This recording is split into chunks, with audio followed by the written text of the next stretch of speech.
Je suis de nouveau avec Julien Vessière de Syndex. Nous allons parler de la cellule de reclassement. Il y a eu une époque où il y avait l'équipe technique de reclassement qui était attachée à l'ANPE qui n'existe plus, mais l'équipe technique de reclassement, elle n'existe plus non plus. Donc aujourd'hui, c'est prévu dans le PSE. Alors, bonjour Jacques à nouveau. C'est effectivement, la cellule de reclassement, elle n'a pas d'existence légale, c'est-à-dire qu'elle n'est pas obligatoire. Mais on s'aperçoit que très souvent, lorsqu'elle ne figure pas dans les PSE, ça fait l'objet d'une remarque de la part de l'inspection du travail, que ce soit aussi bien dans le cadre de la validation de l'inspection du travail, qui est réalisée qui fait suite en fait à un accord de PSE, ou dans le cadre d'une homologation. Souvent, l'absence de cellules de reclassement fait l'objet d'une remarque de la part de la directe. Alors, c'est indispensable une cellule de reclassement parce que vous avez, malheureusement, l'organisation syndicale ou les organisations syndicales ont négocié un nombre de licenciements secs ou un nombre de plans de départ volontaires, etc. Si vous ne vous assurez pas que derrière, tout est mis en place pour que vos collègues salariés retrouvent rapidement un emploi, vous avez fait que la moitié du travail. Oui, tout à fait. Et cette cellule de reclassement, elle peut aussi démarrer en cours de route de la négociation du plan de sauvegarde de l'emploi. Nous, on insiste beaucoup. Quand je dis en cours de période de sauvegarde de l'emploi, c'est dès le démarrage de la période, y compris dès l'annonce, parce que c'est une période qui est extrêmement anxiogène, et on le comprend bien pour l'ensemble des salariés.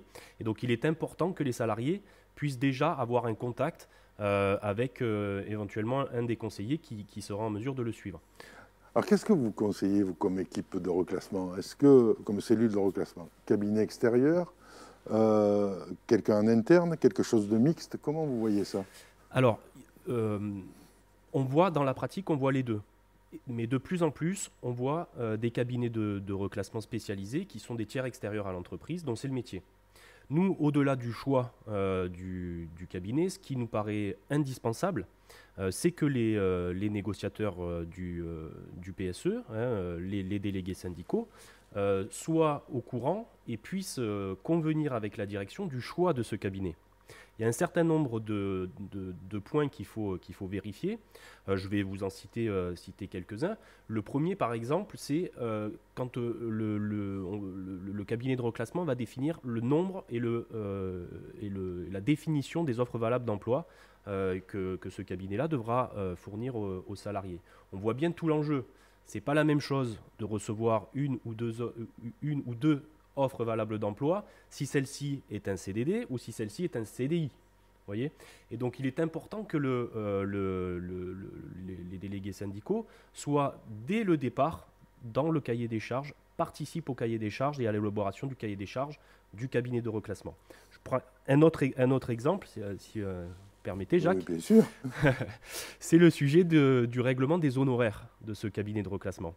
Ce qu'on peut voir, c'est que très souvent, ça se fait de gré à gré entre la direction et le cabinet de reclassement.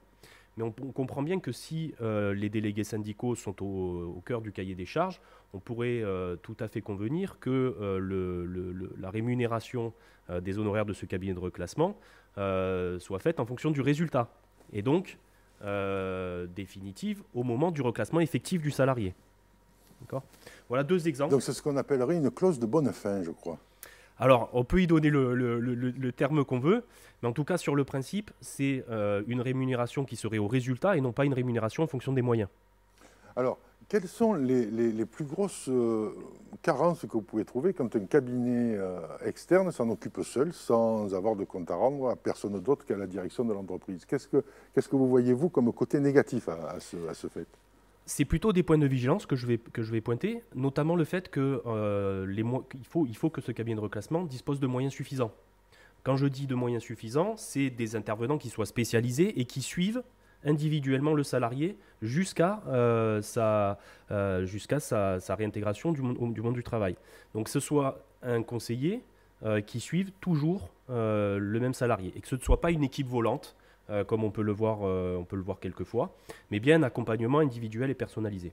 Alors, il y a quelquefois des cabinets qui prennent tout en charge, c'est-à-dire que le reclassement, mais c'est eux aussi qui aident les salariés à monter leur projet quand dans un plan de départ volontaire, il est prévu que la personne ait un projet.